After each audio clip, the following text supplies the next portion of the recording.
How to achieve Cyber Essentials with Windows 7. Many organisations still rely on Windows 7 machines.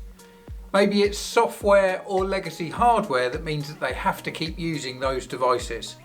And often they may think that it means they can't obtain Cyber Essentials certification, and that's not actually correct. You can pass Cyber Essentials while still having Windows 7 devices. So firstly, we would say that we obviously always recommend that you use devices that are not end of life. But if you are looking to get Cyber Essentials with a Windows 7 device, this is how to do it. Firstly, you'll need to isolate and segment any legacy systems. You want to reduce the connectivity of that device so that your other devices don't connect to it, but also that device isn't then the weak point. You can then do this via a VLAN, or you can create a jump box. In terms of the actual Windows 7 machine, we would say that you need to make sure that it's as up to date as it can be. Now, we know that it went end of life a number of years ago, but still make sure that you run all the updates that it can have so that at least it will be secure as it can be.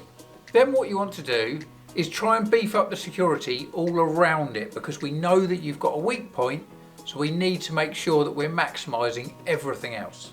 These can be creating stricter firewall rules, creating more in-depth whitelists as to which traffic can and can't go into it, and then just disabling any services that it doesn't absolutely need. Make sure you strengthen boundary and firewalls. This means that by default you set the restriction as deny, because you want to make sure that any access is only absolutely needed for the singular task that it's doing. The next thing is to look at the access of the device, and you really need to tighten up all of the controls around this. So for example, if there is an option to have multi-factor authentication on it, then have it activated. If there's any other types of controls that you can have around the device, just have them all switched on by default, and then it's almost a process of elimination, because certain ones may restrict the actual use of what you need the machine for. So effectively, start with blocking and restricting everything and then working your way back. Now, just because Windows 7 is end of life and won't be getting any updates from Microsoft doesn't mean that your antivirus, your malware protection and any other cybersecurity can't be fully up to date. Just make sure that the software that you're using fully supports Windows 7 and that it's going to give it the extra protection that it will need that wraps around the device. If it's not fully supported, then it might run the product, but it won't actually work properly. Then make sure that you're improving the monitoring and the logging for everything that happens with that device.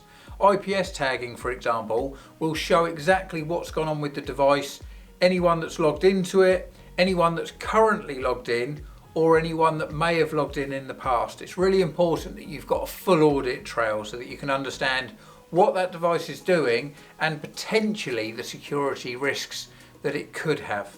And then finally, we'd recommend that you document everything to show exactly what the machine's doing, that it's completely restricted and it only does the task that it absolutely has to do, and it's not going to have any impact on the wider network of the machine. But of course, our final note is to replace it as soon as you can. There must be a reason why you're holding on to that Windows 7 machine. It's probably connected to a piece of hardware or maybe some software that it runs that you can't update and that will run on Windows 11. But you just need to make sure that as soon as you physically can replace the device, you will do, because at the end of the day it is still a security breach on your machine, on your network. With the right isolation, controls and documentation, you can get Cyber Essentials with a Windows 7 machine. Syn-Star has helped many companies gain and keep Cyber Essentials certification, and we can help you also. Please click on the link below to find out how.